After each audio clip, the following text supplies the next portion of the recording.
Salam Rahayu para sahabat pendengar setia Caraka. Apa kabar Anda semua hari ini? Saya doakan selalu baik.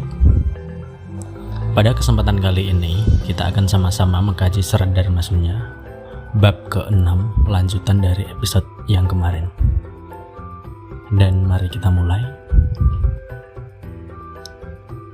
Bab ke-6 dengan judul Dumadining Manungsa atau terciptanya manusia,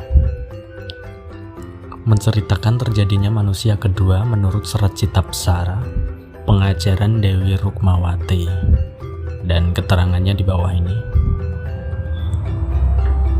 Setelah zaman di atas dijuluki zaman dua prayoga, sifatnya zaman kamalokan. Bumi semakin tebal, keluarnya hawa semakin banyak, tumbuhan semakin banyak, hewan-hewan mulai berwarna-warni. Di zaman itu, raga manusia dan hewan mulai kasarnya. Panca indera mulai memancar. Pancarnya panca indera tadi mulai menimbulkan keinginan yang tak selayaknya. Dari situ mulai tumbuh banyak keinginan. Setelah itu mulai memakan buah dari tumbuhan-tumbuhan yang tumbuh di bumi. Seperti juga para hewan-hewan.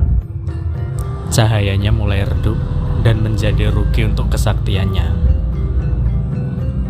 Makin lama makin naik keinginannya. Akhirnya makin setengah pemikirannya. Ketika sama bersetubuh mulai dengan raganya, di situ mulai berkurangnya daya pramana, dan nantinya kena duka cipta dan lain-lain. Di zaman itu sudah tidak ada lagi orang mati muksa. Kalau tidak dengan tapa berata, sama saja tidak ada orang sakti kalau dengan menguranginya. Meskipun di zaman itu sudah pada laku raga, jadi untuk memancarkan wiji harus garbini atau hamil.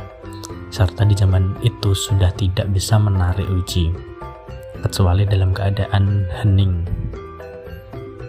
Dan keterangannya sebagai berikut.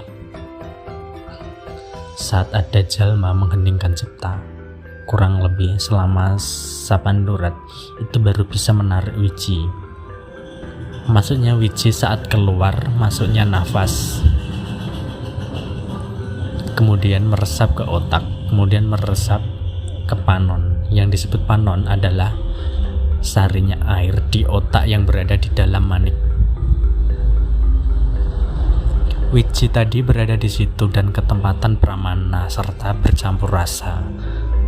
Bercampurnya rasa cahaya atau satu keinginan, kemudian menimbulkan keinginan bersetubuh. Keinginan tadi jika dicegah jadi pecah, jika diatur menjadi batur atau teman.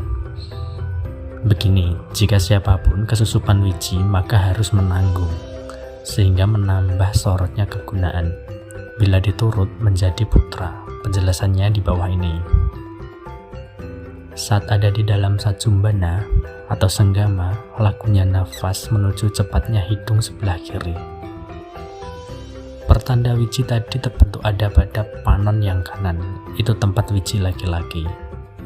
Bila menuju dalam hidung yang kanan, maka pertanda terbentuk pada panon yang kiri, itu wiji tempat perempuan.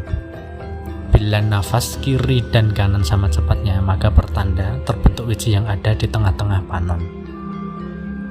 Di Jawa tengah-tengah panon itu disebut manon. Dalam Arab disebut insan kami. Dalam Belanda disebut is. Artinya kumpulan rerembesan atau perjumpaan rerembes. Di situ nanti bakal mempunyai putra wandu.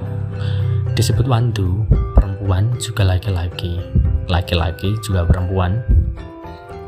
Saat wiji yang pasti jadi itu lengkapnya dari ketiga hal, yang dari sarinya Tirtaka Mandanu seperti dijelaskan yang di atas, kedua sarinya bulan, ketiga sarinya angin. Bila kurang lengkapnya dari sari ketiga tadi, tidak akan jadi.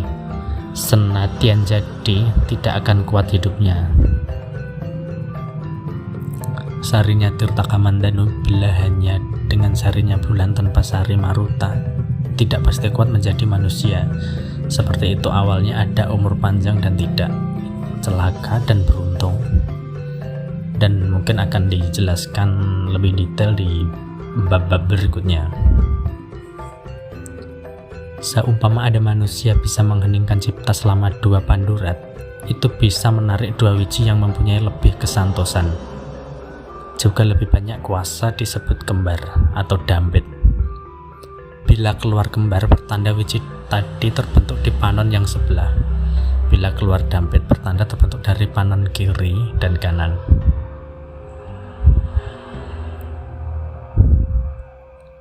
Untuk bab 6 kali ini cukup sekian, dan akan kita lanjut di bab 7 episode selanjutnya.